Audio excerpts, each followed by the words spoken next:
Dairy corporation chairman Gutha Amit Reddy ఉన్నారు. ఇటీవల రాష్ట్రంలో చూస్తున్న మొత్తం కూడా ఈ ఫార్ములాపై కూడా వివాదం కొనసాగుతున్నటువంటి పరిస్థితి కనిపిస్తుంది. ఈ ఫార్ములా వివాదంలో అనా పైసా కూడా అవకతవకలు జరగలేదని కేటీఆర్ చెప్తున్నారు. ఏమంటారు? ఇప్పుడు ఆల్రెడీ కేసు ఇన్వెస్టిగేషన్ జరుగుతూ ఉంది. నిన్ననే కేటీఆర్ గారు వేసిన క్వాష్ పిటిషన్ని కూడా హైకోర్టు డిస్మిస్ చేయడం జరిగింది. అయితే అవినీతి జరిగిందా లేదా అనేది దర్యాప్తులో తేలుతుందని చెప్పేసి కూడా కోర్టు వ్యాఖ్యానించడం జరిగింది. అయితే ఇక్కడ ప్రజలందరూ కూడా నేను ఇంతకుముందు కూడా చెప్పడం జరిగింది, వ్యక్తిగతంగా లబ్ధి జరిగిందా లేదా అనేది ఇన్వెస్టిగేషన్లో తేలుతుంది. కాకపోతే పబ్లిక్ మీద ముందున్న సమాచారం ఏంటంటే దీంట్లో రెండు పార్టీలకు లబ్ధి జరిగింది. ఒకటి ఏఎస్ నెక్స్ట్ జెన్ అనే కంపెనీని వాళ్ళు నిర్వర్తించాల్సిన బాధ్యత నుంచి, అంటే సుమారు ప్రతి సంవత్సరం 100 కోట్లు ఖర్చు పెట్టే బాధ్యత నుంచి వాళ్ళని పడేయడం వల్ల వాళ్ళకి లబ్ధి చేకూరింది. బీఆర్ఎస్ పార్టీకి ఎలక్షన్ బాండ్లను స్వీకరించడం వల్ల ఒక 41 కోట్ల రూపాయల లబ్ధి బీఆర్ఎస్ పార్టీకి జరిగింది. కేటీఆర్ గారికి కానీ లేకపోతే వ్యక్తిగతంగా ఇంకెవరికన్నా అధికారులకు కానీ వాళ్ళకి వ్యక్తిగతంగా లబ్ధి జరిగిందా లేదనేది ఇన్వెస్టిగేషన్లో తేలుతుంది. అయితే రెండు పార్టీలకు లబ్ధి జరిగింది. ప్రజలనెత్తిన మటుకు, అంటే ప్రభుత్వం ఎంఐయుడి మటుకు ఒక 3 సంవత్సరాల పాటు ప్రతి సంవత్సరం ఒక 150 కోట్ల నుంచి ఒక 200 కోట్ల వరకు, అంటే 3 సంవత్సరాలకు గాను ఒక 600 కోట్ల వరకు ఒక భారం ప్రభుత్వం మీద ఇతోధికంగా ప్రజల మీద పడినట్టు కనపడుతోంది. సో దీంట్లో ఏం జరిగింది?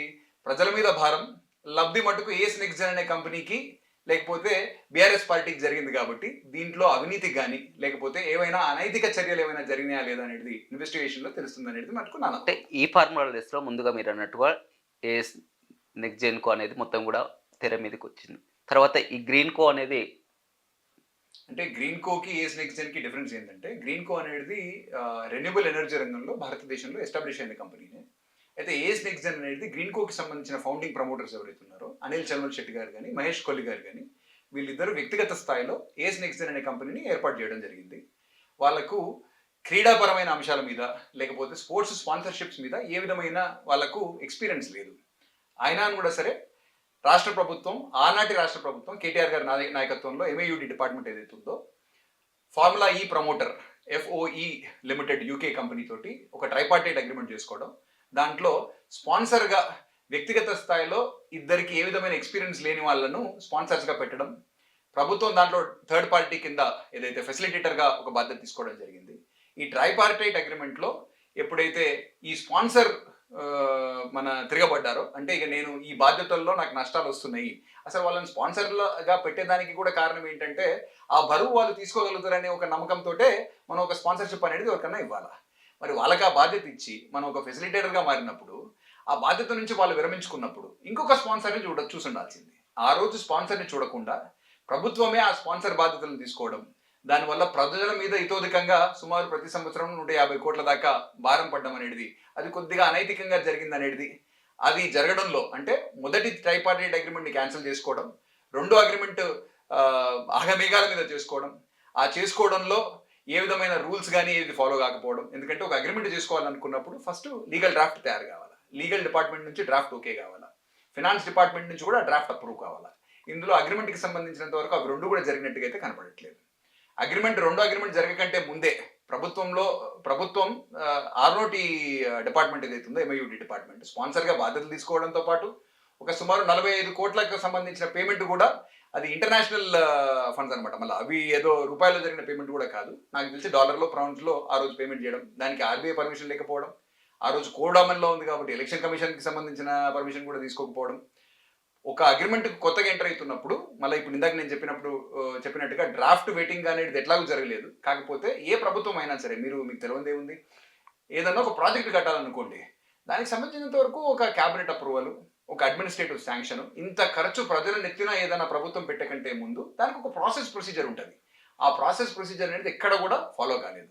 సో ఈసీఐ నామ్స్ని తుంగలో దొక్కారు, ఆర్బీఐకి సంబంధించిన నామ్స్ని కూడా పాటించలేదు, వాటిని కూడా తుంగలో దొక్కారు, సెక్రటేరియట్కి సంబంధించిన బిజినెస్ రూల్స్ వాటిని కూడా ఫాలో కాలేదు, అక్కడ కూడా తుంగలో తొక్కారు, ఒక క్యాబినెట్ అప్రూవల్ లేదు, ఒక అడ్మినిస్ట్రేటివ్ శాంక్షన్ లేదు. ప్రజల నెత్తిన మటుకు ఇట్లాంటివి ఏవి ప్రొసీజరల్ నామ్స్ ఫాలో కాకుండా ఒక 150 కోట్ల నుంచి 200 కోట్ల భారం ఒకవేళ ఆ రోజు కేటీఆర్ గారి నాయకత్వంలో ఉన్నటువంటి ఎంఐయుడి డిపార్ట్మెంట్ తీసుకుందంటే ఎందుకు తీసుకుంది, దీనివల్ల దీని వెనకాల అసలు ఏమైనా కుట్ర ఉందా, ఏమన్నా అనైతికమైన చర్యలు జరిగినాయా లేదా అనేది కోర్టు ముందర ఉంది కాబట్టి కోర్టు ఏం నిర్ణయం తీసుకుంటుంది, ఇన్వెస్టిగేషన్ ఏసీబీలో ఏం వెళ్తుంది అనేది వేచి చూడాల్సింది. అంటే కేటీఆర్ పదే పదే చెప్తున్నాడు ఇందులో క్విడ్ ప్రో ఎక్కడ ఉన్నది, దాన్ని ఇచ్చుకుంటే పుచ్చుకోవాలి కదా, ఇందులో ఎక్కడ అంటే మీరు ఆలోచన చేయాల్సింది ఏంటంటే క్విడ్ ప్రో కో ఏదైతే ఉందో, స్పాన్సర్ బాధ్యతల నుంచి గ్రీన్ కో బయటపడడం వల్ల వాళ్ళకి లబ్ధి చేకూరింది.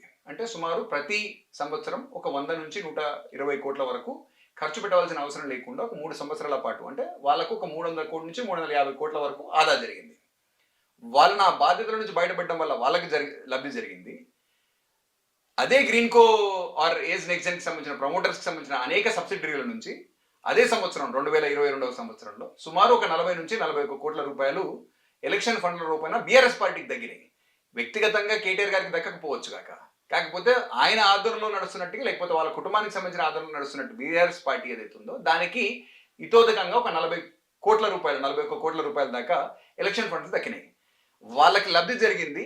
ఆ లబ్ధికి మళ్ళా రిటర్న్ గా బీఆర్ఎస్ పార్టీకి లబ్ధి జరిగింది. కాబట్టి క్విడ్ కో ప్రో అంటే ఇవ్వడం పుచ్చుకోవడం రెండు జరిగినాయి. కాబట్టి అది మరి లేదని చెప్పేసి కేటీఆర్ గారు ఎందుకు అనుకుంటున్నారు? మరి భరోసా అనేది వాళ్ళ పార్టీ కాదా? ఆ పార్టీకి సంబంధించిన మరి వర్కింగ్ ప్రెసిడెంట్ గా కేటీఆర్ గారు లేదా? వ్యక్తిగతంగా తన జేబులోకి పైసలు పోతూనే పోయినట్ట. ఒకళ్ళకి లబ్ధి చేకూర్చి దానివల్ల వాళ్ళ నుంచి తీసుకునేది ఏదైతే ఉందో అది పార్టీకి తీసుకోవడం అనేది కూడా క్విడ్ ప్రో కోకే కిందకే వస్తుంది. కాబట్టి దయచేసి ప్రజలందరూ కూడా ఆలోచన చేస్తున్నారు. వ్యక్తిగత స్థాయిలో ఇంకేమైనా లోటుపాట్లు జరిగినాయా, ఇంకేమైనా అనైతిక చర్యలు కానీ లేకపోతే డబ్బులు పుచ్చుకోవడం కానీ జరిగినాయి అనేది ఇన్వెస్టిగేషన్ లో తేలుతుంది. కాబట్టి దాని గురించి ఈరోజు వ్యక్తిగతంగా నేనేమి కామెంట్ చేయలేదు. అంటే ఎలక్ట్రల్ బాండ్లు కూడా మొదటగా మీరే తెర మీదకి తీసుకొచ్చినట్టుంది. బీఆర్ఎస్ పార్టీకి ఇంత ఇచ్చారు, గ్రీన్ కో నుంచి కూడా ఎలక్ట్రల్ బాండ్ల విషయం. అంటే వ్యక్తిగతంగా నేను తెర మీద తీసుకొచ్చేదానికంటే సుమారు సుప్రీంకోర్టు ఎప్పుడైతే జడ్జిమెంట్ ఇచ్చిందో ఎస్బీఐ అనేది ఎలక్ట్రల్ బాండ్స్ ఎవరు కొన్నారు, అవి ఎవరికి ఇచ్చారు, ఏ పార్టీ ఎన్కాష్ చేసుకుంది అనేది సుమారు ఒక సంవత్సరంన్నర ముందే ఎస్బీఐ అనేది దాన్ని ఆ ఇన్ఫర్మేషన్ పబ్లిక్ రికార్డులోకి తీసుకొచ్చారు. బీఆర్ఎస్ పార్టీకి గ్రీన్ కో అనేది 40 కోట్ల పైచలకు మన ఎలక్ట్రల్ బాండ్స్ ఇచ్చారని చెప్పేసి ఇన్ఫర్మేషన్ అన్ని పబ్లిక్ ప్లాట్ఫామ్స్ లో ఒక 6-7 నెలల ముందు నుంచే ఉంది. కాకపోతే ఎప్పుడైతే ఈ ఫార్ములా ఈకి సంబంధించిన ఇన్వెస్టిగేషన్ జరుగుతుందో ఈ ఇన్వెస్టిగేషన్ జరిగినప్పుడు ఆ పబ్లిక్ అవైలబుల్ ఇన్ఫర్మేషన్ రెండు కూడా కలిపి చూసినట్టయితే దీంట్లో కుట్ర కోణం ఏమైనా దాగుందా అనేది అనుమానం వ్యక్తం. నిన్న అదే విషయంపై కూడా కేటీఆర్ కూడా మాట్లాడడం జరిగింది. Greenko only electoral bond only BRS పార్టీకే కాదు, కాంగ్రెస్ పార్టీకి ఇచ్చింది, బీజేపీ పార్టీకి ఇచ్చింది, అన్ని పార్టీలకు కూడా వారు ఎలక్ట్రల్ బాండ్లు ఇచ్చారు. మీరు అన్నట్టు ఒకవేళ ఇతోతకంగా ఏ విధమైన మనకు లబ్ధి చేకూర్చకుండా ఎవరైనా ఎలక్టోరల్ బాండ్ ఇస్తే తప్పులేదు, దాన్ని ఎలక్టోరల్ బాండ్ అంటారు. ఫర్ ఎగ్జాంపుల్ మీరు ఎలక్షన్లో కాంటెస్ట్ చేస్తున్నారు ఆర్ మీ పార్టీ కాంటెస్ట్ చేస్తుంది, నేను ఒక వ్యాపారస్తుడిగా మీకు సపోర్ట్ చేసే దాని గురించో లేకపోతే మీకు ఎలక్టోరల్ బాండ్ ఇవ్వడంలో తప్పులేదు. కాకపోతే నేను వ్యాపారస్తుడిగా మీ నుంచి లబ్ధి పొందుతూ ఆ లబ్ధికి అగెయిన్స్ట్ నేను మీకు మళ్ళీ ఒక ఎలక్టోరల్ బాండ్ ఇచ్చినాను అనుకోండి, దాన్ని ఇచ్చిపుచ్చుకోవడం అంటారు అనమాట. దాంట్లో అనైతికత ఉంది. ఎలక్టోరల్ బాండ్స్ అనేది ఏ విధమైన లబ్ధి తీసుకోకుండా ఇవ్వడం అనేది ఎలక్టోరల్ బాండ్. కానీ మీ వల్ల లబ్ధి తీసుకుంటూ నాకేదో బెనిఫిట్ అయ్యింది, నేను మళ్ళీ మీకు రిటర్న్గా ఎలక్టోరల్ బాండ్ ఇవ్వడం అనేది అది ఆర్థిక లావాదేవీ అనమాట. దీంట్లో ఎక్స్చేంజ్ జరిగింది. కాబట్టి క్విడ్ ప్రోకో జరిగింది అనేది పబ్లిక్లో నడుస్తున్న చర్చ.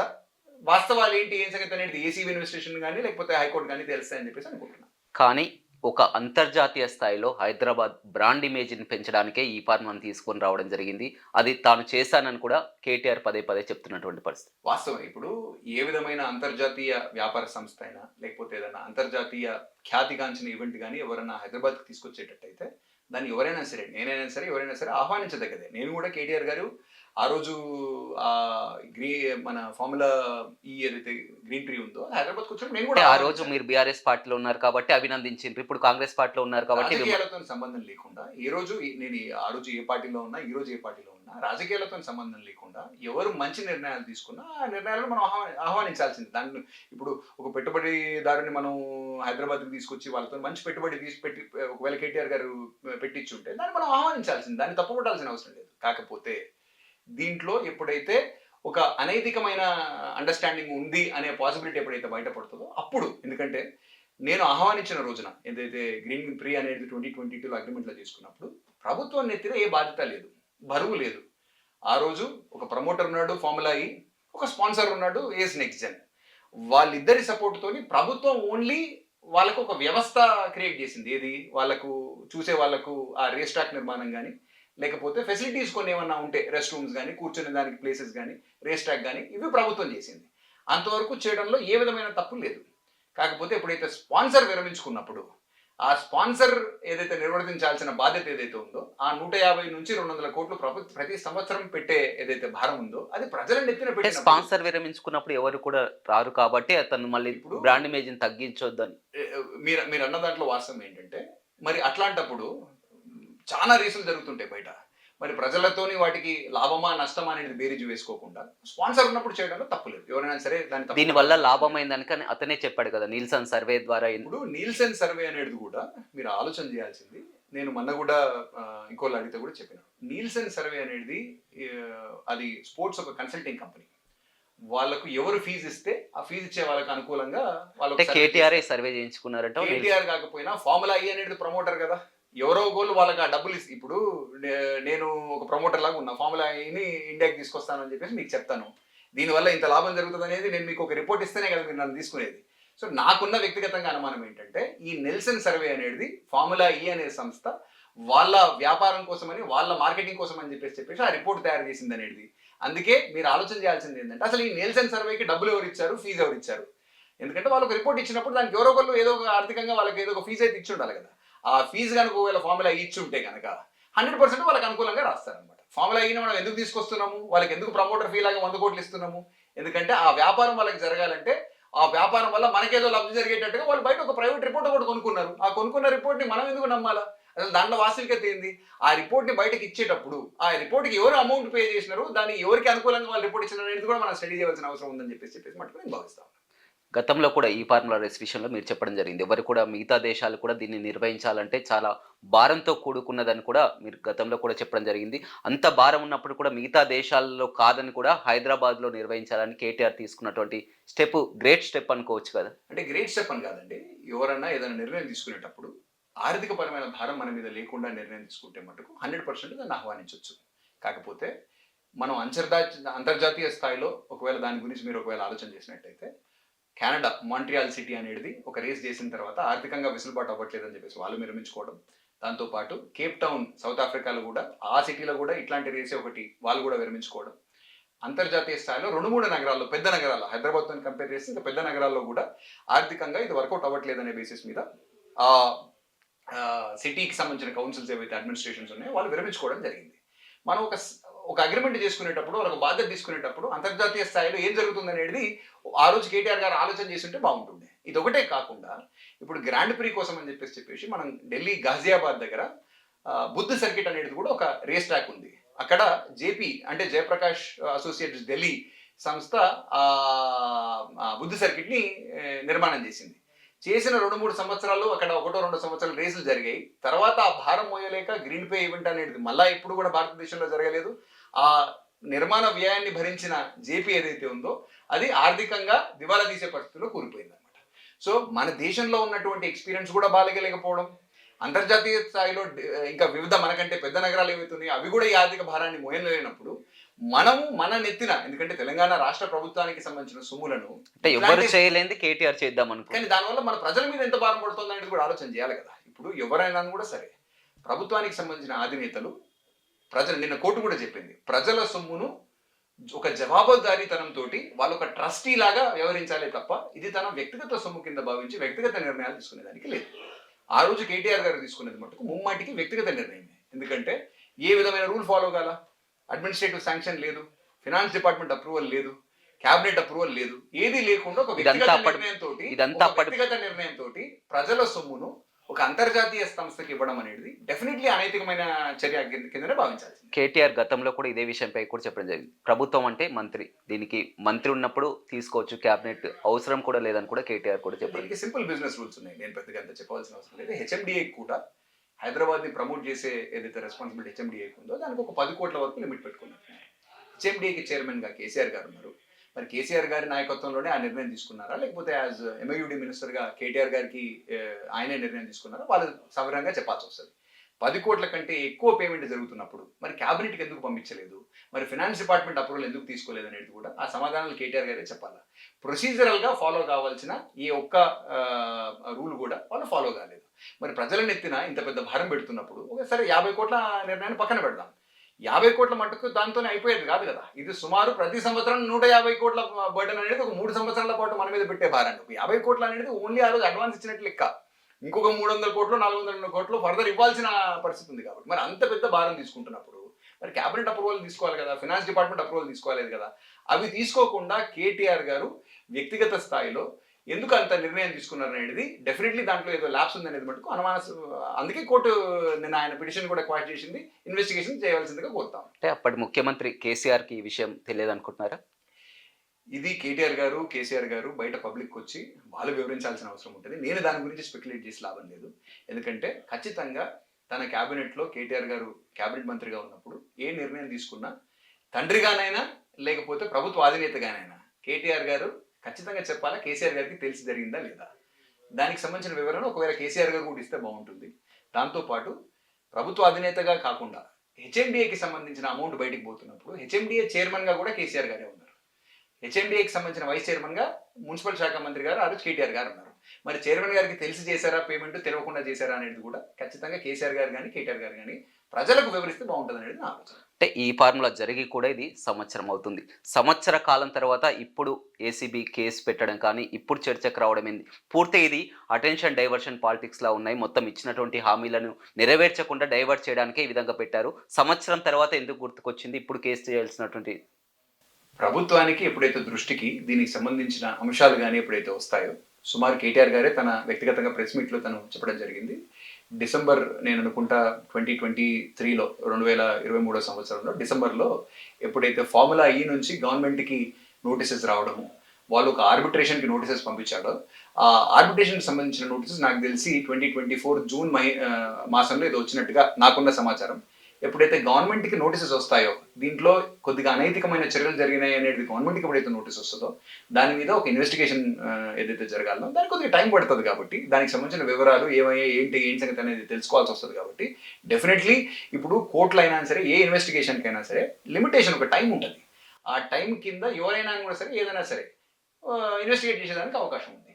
ఒకవేళ ఆ టైం దాటిన తర్వాత కోర్టే యాక్సెప్ట్ చేయాలన్నమాట. ఒకవేళ కోర్టు ఈ కేసుని కనుక ఇన్వెస్టిగేషన్కి యాక్సెప్ట్ చేసిందంటే ఆ లీగల్ టైం లైన్లో ఉన్నట్టే కదా. అయితే ఇన్వెస్టిగేషన్ కొంచెం టైం పడుతుంది. కాబట్టి మనకి ఎప్పుడైతే ఆ వివరాలన్నీ మనకు వచ్చి వాస్తవాలు మనకు తెలిసిన తర్వాత ప్రభుత్వం పర్సూ చేస్తుంది. కాబట్టి దానికి కొద్దిగా టైం పడితే టైం పట్టుండొచ్చు. అంటే ఏం జరగబోతుంది అనుకుంటున్నారు ఈ కేసు? నాకు తెలిసినంత వరకు న్యాయం కోర్టు ఆధ్వర్యంలో నడుస్తూ ఉంది. ఏసీబీకి సంబంధించినంత వరకు బేసిక్ ఎఫ్ఐఆర్ ఫైల్ అయింది తప్ప ఇంకా ఛార్జ్ షీట్ కానీ ఇంకా వేరేది ఫైల్ కాలేదు. వాస్తవాలు ఇంకా కేసీఆర్ గారిని ఏసీబీ అసలు ఇప్పటివరకు ఇంట్రాగేటే చేయలేదు. ఈ లోపల ఆర్బీఐకి సంబంధించిన నామ్స్ని కూడా వైలేట్ చేశారు. కాబట్టి ఎన్ఫోర్స్మెంట్ డైరెక్టరేట్ కూడా అధికారులకు కానీ కేటీఆర్ గారికి కూడా నోటీసెస్ ఇవ్వడం జరిగింది. కాబట్టి ఎన్ఫోర్స్మెంట్ డైరెక్టరేట్ అనేది సెపరేట్ విచారణ. ఏసీబీ ఇప్పుడు కేటీఆర్ గారిని విచారించిన తర్వాత వాళ్ళు ఫైల్ చేసే ఛార్జ్ షీట్ని బట్టి ఆ కేసు పూర్వపరాలు ఏంటి, నెక్స్ట్ ఫర్దర్ జరగబోయేది ఏంటి అనేది తెలుస్తుంది తప్ప ఆల్రెడీ ఇన్వెస్టిగేషన్ జరుగుతుంది. కాబట్టి దాని గురించి పెద్దగా నేను స్పెక్యులేట్ చేయవలసిన అవసరం లేదు. అల్టిమేట్గా అంతిమంగా జరగాల్సింది ఏంటంటే ప్రజల నెత్తిన ఎవరైతే భారం పెడతారో దానికి ఒక ప్రాసెస్ ఉంటుంది. ఆ ప్రాసెస్ ప్రకారం చేస్తుంటే ఎవరికి అభ్యంతరం లేదు. ప్రాసెస్ ప్రకారం జరగలేదు కాబట్టి అదేవిధంగా ప్రాసెస్ అనేది పక్కన పెట్టిన తర్వాత ఇతోతకంగా ఒకళ్ళని బయటపడేసి వాళ్ళ దగ్గర నుంచి కొన్ని ఎలక్షన్ బాండ్లు కూడా తీసుకున్నారు. కాబట్టి దీంట్లో అనైతికత కూడా ఉందనే బేసిస్ మీద ఇన్వెస్టిగేషన్ జరుగుతుంది. కాబట్టి ఏం జరుగుతుంది అనేది వేచి చూడాల్సింది. అంటే పూర్తి స్థాయిలో చూసినట్లయితే రైతు బంధు విషయంలో 15,000 ఇస్తానని కూడా ప్రభుత్వం స్వయంగా చెప్పింది, మేనిఫెస్టో పెట్టింది. ఇప్పుడు 12,000 అని ప్రకటించింది. వీటన్నిటిని కూడా పక్కదారి పట్టడానికి తెర మీద తెచ్చారని రైతు బంధు విషయంలో ఏం చెప్తారు? ఇప్పుడు దీంట్లో పక్కదారి పట్టించడానికి ఏం లేదండి.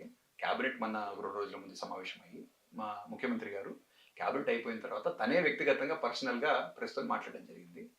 ఈ రోజు ఉన్న ఆర్థిక వెసులుబాటు, ప్రభుత్వానికి ఉన్న ఆర్థిక వెసులుబాటును దృష్టిలో పెట్టుకుని ఎలక్షన్లలో కాంగ్రెస్ పార్టీ ఇచ్చిన హామీని దృష్టిలో పెట్టుకుని గడిచిన ప్రభుత్వం 10,000 రూపాయల ఏదైతే రైతు భరోసా సాయం చేస్తూ ఉందో దాన్ని మేము కొంచెం పెంచి 12,000గా నిర్ణయించి, ఎందుకంటే పెంచడం అనేది జరిగింది. ఆర్థికంగా వెసులుబాటు ఉన్నా లేకపోయినా కూడా సరే మనము ఖచ్చితంగా పెంచుతామని చెప్పాం. కాబట్టి ఒక 2,000 రూపాయలు ఎకరానికి వ్యవసాయానికి అనుకూలంగా ఉన్న భూములు ఆ వ్యవసాయం చేస్తున్న వాళ్ళందరికీ పరిమితి లేకుండా ఇవ్వాలనే ఒక నిర్ణయాన్ని ప్రభుత్వం తీసుకోవడం, అది ముఖ్యమంత్రి గారే ప్రకటించడం జరిగింది. ఆర్థిక వెసులుబాటును దృష్టిలో పెట్టుకుని ఈ రోజుకు ఒక 12,000 ఇవ్వడం, భవిష్యత్తులో ఒకవేళ ఆర్థిక వెసులుబాటు ఉంటే దాన్ని 15,000కి కానీ లేకపోతే ఇంకా పెంచడానికి కూడా ఆస్కారం ఉంటుంది. కాబట్టి అది ముఖ్యమంత్రి గారు క్యాబినెట్ తీసుకునే నిర్ణయం. కాబట్టి దాన్ని కూడా ఈ నిర్ణయాన్ని తీసుకునే కంటే ముందు ఒక క్యాబినెట్ సబ్ కమిటీ వేశారు. క్యాబినెట్ సబ్ కమిటీ అనేక జిల్లాల్లో రైతుల సంఘాలతో కానీ అనేక స్టేక్ హోల్డర్స్ తోని వాళ్ళు సమావేశమై దీని గురించి అభిప్రాయాలన్నీ తీసుకున్న తర్వాత ఒక నిర్ణయానికి వచ్చారు కాబట్టి ఇది ఒక మంచి నిర్ణయం. ఆర్థిక వెసులుబాటును దృష్టిలో పెట్టుకుని 12,000 రూపాయలు పెంచి ఇవ్వడం అనేది మటుకు ఖచ్చితంగా స్వాగతించాల్సిన అంశమే. అంటే గుత్తా అమిత్ కూడా కాంగ్రెస్ పార్టీలో చేరినప్పటి నుంచి కూడా ఎప్పుడు మీడియా ముందుకు వచ్చి మాట్లాడడం కానీ చాలా తక్కువ అనుకోవచ్చు. ఎస్పెషల్లీ ఈ ఫార్ములా రేస్ విషయంలోనే మీడియా వేదిక కానీ ఎలక్ట్రల్ బాండ్స్ కానీ ఇవన్నీ బయట పెడుతున్నారు. కావాలని సీఎం రేవంత్ రెడ్డి అమిత్తో ఇవన్నీ కూడా మాట్లాడించాలని కూడా ఒక చర్చ జరుగుతుంది. నేను వ్యక్తిగతంగా నేనని కాదు, దీంట్లో రేవంత్ రెడ్డి గారి ఇన్వాల్వ్మెంటో ప్రభుత్వానికి సంబంధించిన ఇన్వాల్వ్మెంటో దీంట్లో లేదు. పూర్తిగా ఇన్వెస్టిగేషన్ జరుగుతుంది కాబట్టి అసలు ఇన్వెస్టిగేషన్ అంటే ఏంటి, ఏం సంగతి, ఏంటి కథ అనేది వివరాలు తెలుసుకున్నప్పుడు నాకు దాంట్లో కొన్ని లోటుపాట్లు కనపడ్డాయి. ఆ లోటుపాట్లు అనేది నన్ను ఎవరైనా ప్రశ్నించినప్పుడు నేను దాన్ని ఎత్తి చూపాను. దీంట్లో కేటీఆర్ గారు అసలు కరప్షన్కి తావులేదు, దీంట్లో ఇచ్చిపుచ్చుకోవడం ఎక్కడిది, డబ్బులు ప్రభుత్వం ఇచ్చింది, డబ్బులు అనేది వాళ్ళకి ముట్టినాయని చెప్పేసి వాళ్ళు కూడా చెప్తున్నారు కదా, దీంట్లో కరప్షన్కి ఎక్కడికి తావు ఉందని చెప్పేసి కేటీఆర్ గారు ప్రశ్నించారు. దాంట్లో నేను లేవనెత్తిన అంశం ఏంటంటే దీంట్లో కరప్షన్ కి సంబంధించిన అదే సూటిగా చెప్పండి, ఎందుకంటే ప్రజలకు కూడా తెలియాలి అందులో కరప్షన్ జరగలేదు, క్విడ్ ప్రోకో జరగలేదు అని రెండే రీజన్స్ కేటీఆర్ చెప్తున్నారు. మీరు క్విడ్ ప్రోకోకి సంబంధించినంత వరకు నేను క్లియర్ గా మీకు ఎక్స్ప్లెయిన్ చేసిన. బాధ్యతల నుంచి బయటపడడం వల్ల ఏస్ నెక్స్ట్ జన్ కి లబ్ధి జరిగింది. సుమారు ప్రతి సంవత్సరం ఒక 100 కోట్లు వాళ్ళకు మిగులుతున్నాయి.